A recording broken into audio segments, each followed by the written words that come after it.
আসসালামু আলাইকুম প্রিয় দর্শক, মোহাম্মদ আখতারুজ্জামান বলছি। ফিশারিজ বাংলাদেশ চ্যানেলটি বিশ্বের যে প্রান্ত হতে দেখছেন সে সমস্ত মাছ ও চিংড়ি খামারি ভাই বোনদের স্বাগত জানাচ্ছি। আশা করছি আপনারা ভালো আছেন। আজকে যে এয়ারেটর, সেই এয়ারেটরের ক্ষেত্রে হচ্ছে এয়ারেটর আপনি কী করে নির্বাচন করবেন এবং এয়ারেটর হচ্ছে নির্বাচনের কিছু ক্রাইটেরিয়া, এয়ারেটর কতটা লাগবে, সংখ্যা কতটা লাগবে, আপনার পুকুরের আয়তন অনুযায়ী সেই সংখ্যাটা নির্ণয়ের কিছু সূত্র আছে এবং এয়ারটার আপনি কখন চালাবেন সেই বিষয় নিয়ে আসলে আজকের ভিডিওটি আমি করেছি।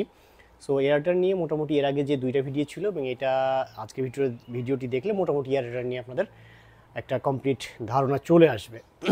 তো চলুন শুরু করি। প্রথমে বলতে চাই হচ্ছে যে মানে এয়ারেটর নির্বাচনের ক্ষেত্রে কিছু ব্যাপার স্যাপার আছে। তারপরে হচ্ছে আমরা সূত্র এয়ারেটর কতটি লাগবে সেটা নিয়ে কথা বলবো এবং হচ্ছে এয়ারটেল কোন সময় চালাবেন এবং কিছু সতর্কতা নিয়ে কথা বলছি। প্রথমে বলি যে এয়ারটেল নির্বাচনের ক্ষেত্রে যেটা গুরুত্বপূর্ণ বিষয়, আমি সবসময় ন্যানো বাবল এয়ারটেল যেটা সেটাকে প্রায়োরিটি দিয়ে থাকি।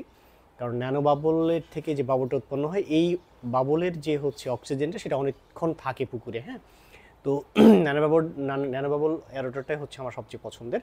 এবং আরও কিছু এয়ারটেল আছে যে এয়ারটেলগুলো হচ্ছে বাংলাদেশে কতটা অ্যাভেলেবল আমি ঠিক এখন আমি কনফার্ম না। তো এই ডিফিউজার আছে, আরও বেশ কিছু এয়ারটেল আছে বিদেশি বিভিন্ন ব্র্যান্ডের। সেই এয়ারটেলগুলো নিয়ে দেখলে পরে কথা বলবো, আগে আজকের বিষয়টা শেষ করি। তো 1 একরের জন্য সাধারণত একটা এয়ারটেল লাগে 1 থেকে 1.5 হর্স পাওয়ারের যে ইগুলো আছে, পাওয়ার ক্ষমতা সম্পন্ন আছে, সেগুলো 1 একরের জন্য একটা এয়ারটেল লাগে।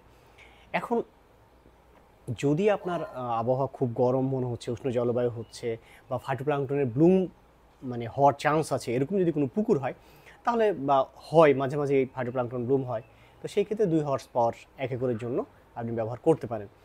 এটা একটা। আরেকটা হচ্ছে যে যদি 1.5 মিটারের কম গভীর যদি কোনো পুকুর হয়, তো 1.5 মিটারের কম গভীর পুকুর হলে সেক্ষেত্রে আপনি হচ্ছে প্যাডেল হুইলটা ব্যবহার করবেন।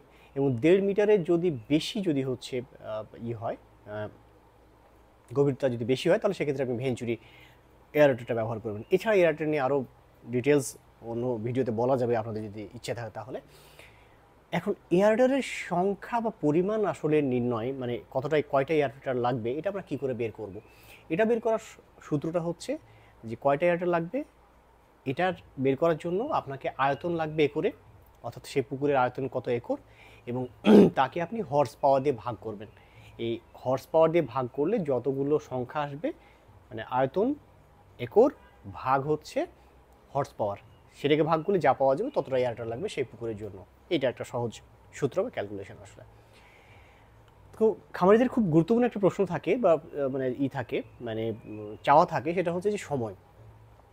সময়টা হচ্ছে যে কোন সময়টা হচ্ছে আপনি এয়ারটেল চালাবেন, সেই বিষয়টা খুব গুরুত্বপূর্ণ।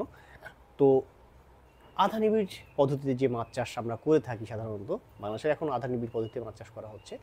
তো এই আধা নিবিড় পদ্ধতিতে যদি মাছ চাষ করা হয়, তো সেই ক্ষেত্রে নর্মাল যদি কন্ডিশন থাকে, তাও 2 হর্স পাওয়ারের একটি দুপুরের পর 1 ঘন্টা চালানো হয় সাধারণত প্রত্যেক দিন। এই গরমের সময়কালীন যে অবস্থা চলছে, তাতে 2 হর্স পাওয়ারের দুপুরের পর 1 ঘন্টা 30 মিনিট থেকে 1 ঘন্টা চালালেই মোটামুটি হচ্ছে আপনার একটা ফলাফল আপনি পাবেন, প্রবলেমে পড়বেন না। এরপরে আস্তে আস্তে বিশেষ অবস্থায় আসব। যদি রাতের ক্ষেত্রে আমি অক্সিজেন তো ঘাটতি সাধারণত 10টা থেকে সূর্য ওঠার আগ পর্যন্ত, রাত 10টা থেকে সূর্য ওঠার আগ পর্যন্ত হচ্ছে অক্সিজেনের ঘাটতি হয়। তো রাতের ক্ষেত্রে আপনার যেটা মাথায় রাখবেন যে রাত 10টার পর থেকে, অর্থাৎ রাত থেকে শেষ পর্যন্ত, অর্থাৎ কি বলে একদম ভোর হওয়ার আগ পর্যন্ত আপনি এটা চালাতে পারেন বিশেষ ক্ষেত্রে। কারণ আমি এখানে বারবারই একটা কথা বলবো, সেটা হলো সেটা হলো যে এখানে যেহেতু পাওয়ার খরচের একটা ব্যাপার আছে, ইলেকট্রিসিটির একটা ব্যাপার আছে। সো আপনাকে এই ক্ষেত্রে একটু কৌশলী হতে হবে। আগে যে পয়েন্টটা বললাম, অর্থাৎ দুপুরের পরে 1 ঘন্টা বা আধা ঘন্টা, আবার অনেক সময় বিশেষ ক্ষেত্রে হলে আপনি দেখা যাচ্ছে যে রাত 10টার পরে বা রাত 12টার পর থেকে আপনি হচ্ছে একদম সকাল পর্যন্ত চালালেন, সেটা বিশেষ ক্ষেত্রে হলে হতে পারে। একেবারে অক্সিজেনের ঘাটতি হচ্ছে, গুমোট আবহাওয়া, সেই ক্ষেত্রে হলো। আবার আরেকটা বিষয় হচ্ছে, সেটা হলো যে যদি আপনার রিসার্কুলেটরি অ্যাকোয়াকালচার সিস্টেম, বায়োফ্লক বা আইপিআরএস, এগুলো তো খুব বিশেষ মাছ চাষ পদ্ধতি। তো তো এই ক্ষেত্রে হচ্ছে আপনার সার্বক্ষণিক এয়ারটা চালানো লাগে আসলে। এখন আসছি মেঘাচ্ছন্ন দিন। দেখা গেলো যে মেঘলা দিন। তো মেঘাচ্ছন্ন দিনে যেটা করতে হবে সেটা হলো মেঘাচ্ছন্ন দিনে সেই দিনটা বাদ দিয়ে ভোর থেকে আপনি মানে ভোর থেকে শুরু করে সূর্য মানে পর্যন্ত আর কি, সূর্য ওঠা পর্যন্ত আপনি সেই সময়টা হচ্ছে এয়ারটা চালাবেন। অর্থাৎ একদিন মেঘাচ্ছন্ন দিন, সেদিন আপনি এয়ারটা চালালেন না, যেটা করবেন সেটা হচ্ছে তারপরে হচ্ছে ভোর থেকে সূর্য ওঠা পর্যন্ত আপনি চালাবেন। ঠিক আছে?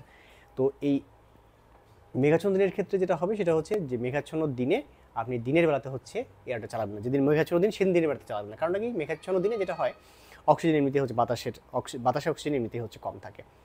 বৃষ্টির দিনের ক্ষেত্রে যেটা ব্যাপার হয় সেটা হচ্ছে বৃষ্টির দিনের ক্ষেত্রে যেটা মাথায় রাখতে হবে যে বৃষ্টির দিনে বৃষ্টির সময় আপনার এয়ারটা চালা লাভ নেই। দিন শেষে আপনার মধ্যরাত পর্যন্ত আপনি হচ্ছে চালাতে পারেন এয়ারটেলটা।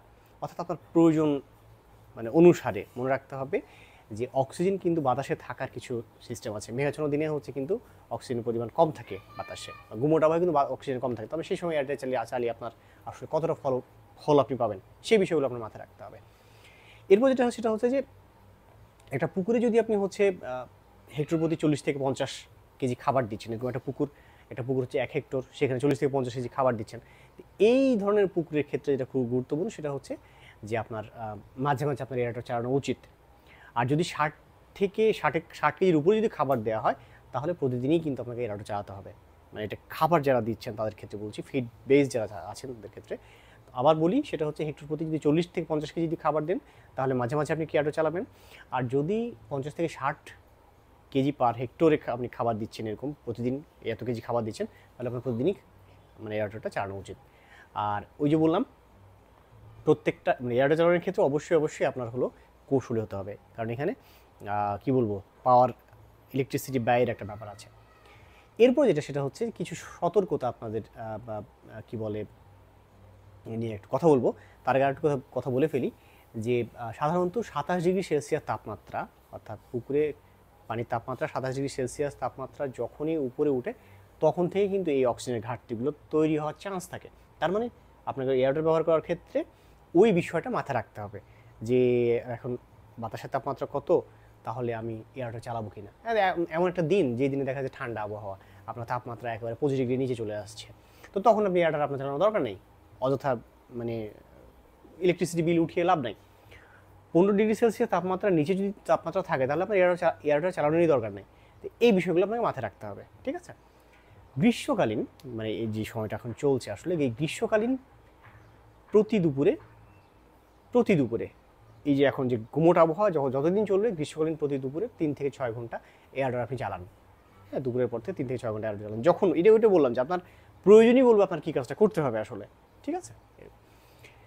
কিছু সতর্কতা আছে এয়ারটেল চালানোর ক্ষেত্রে। সেই এয়ারটেল সতর্কতার মধ্যে প্রথম সতর্কতা হচ্ছে যে 14 মিলিগ্রাম প্রতি লিটারের অক্সিজেন যেন বেশি না হয়। পুকুরে অক্সিজেনের মানটা যেন 14 মিলিগ্রাম প্রতি লিটারের বেশি না হয়। এটা কিন্তু অনেক সমস্যা তৈরি করে পুকুরের ক্ষেত্রে। গ্যাস বাবল থেকে শুরু করে বিভিন্ন ধরনের রোগ তৈরি হতে পারে। এয়ারটেল চালালেন, কিন্তু এয়ারটেল চালাতে গিয়ে হচ্ছে পানি ঘোলা হওয়া যাবে না। আমি আগে বলেছি যে ন্যানো বাবলটা হচ্ছে ভালো। সো ন্যানো বাবলটা ভালো। সো ন্যানো বাবলের ক্ষেত্রে যে এয়ারটেলটা ন্যানো বাবল দিবে সেই এয়ারটেলটা আপনি চুজ করবেন, পছন্দ করবেন। আপনার নির্বিচ্ছন্ন কন্টিনিউ না চালিয়ে মাঝে মাঝে আপনি এয়ারটেল চালাবেন। মাঝারিভাবে চালানোটা হচ্ছে সবচেয়ে গুরুত্বপূর্ণ। ঠিক আছে? পাড় যেন না ভাঙে এমন জায়গায় স্থাপন করবেন যেন পাড় ভেঙে যাওয়ার চান্স না থাকে। মানে পুকুরের যে পাড় সেটা ভেঙে যাওয়ার চান্স যেন না থাকে, এই বিষয়টা আপনাকে মাথায় রাখতে হবে। আরেকটা হচ্ছে যে এয়ারটেল যখন আপনি কেনার ক্ষেত্রে আমি আগেই বলেছি যে ফেসবুকে প্রচুর পরিমাণে বিভিন্ন ধরনের এয়ারটেলের মানে বিজ্ঞাপন দেওয়া হয়, বিভিন্ন ধরনের হচ্ছে প্রচার আমি দেখি এয়ারটেল নিয়ে। সো এয়ারটেল কেনার ক্ষেত্রে অবশ্যই সতর্কতা অবলম্বন করতে হবে। ভালো কোম্পানির কিনা, ভালো কিনা, এগুলো নিয়ে দরকার হলে আপনারা যদি কেনার আগ্রহী থাকেন আপনারা আমার সাথে কনসাল্ট করতে পারেন। আমি অনেক ভালো কোম্পানির কথা জানি যাদের এয়ারটেল মান হচ্ছে অনেক ভালো। সবচেয়ে ভালো হয় যদি হচ্ছে বিদেশি ব্র্যান্ডের বেশ কিছু ভালো ব্র্যান্ড আছে। আমি আপনাদের প্রয়োজন হলে সেগুলো নিয়ে আপনাদের সাথে কথা বলবো। তো এই মোটামুটি এয়ারটেলের বিষয় সতর্কতা সহ সব কিছু বললাম। আশা করছি ভিডিওটি আপনাদের কাজে লাগবে। বেশি শেয়ার করবেন ওই সমস্ত খামারি ভাইদের কাছে যাদের কাছে গেলে তারা উপকৃত হবেন। এই নিয়ে আপনাদের যদি কোনো প্রশ্ন থাকে তাহলে কমেন্ট সেকশনে গিয়ে কমেন্টস করেন। আমি চেষ্টা করবো আপনাদের প্রশ্নের উত্তর দেওয়ার জন্য।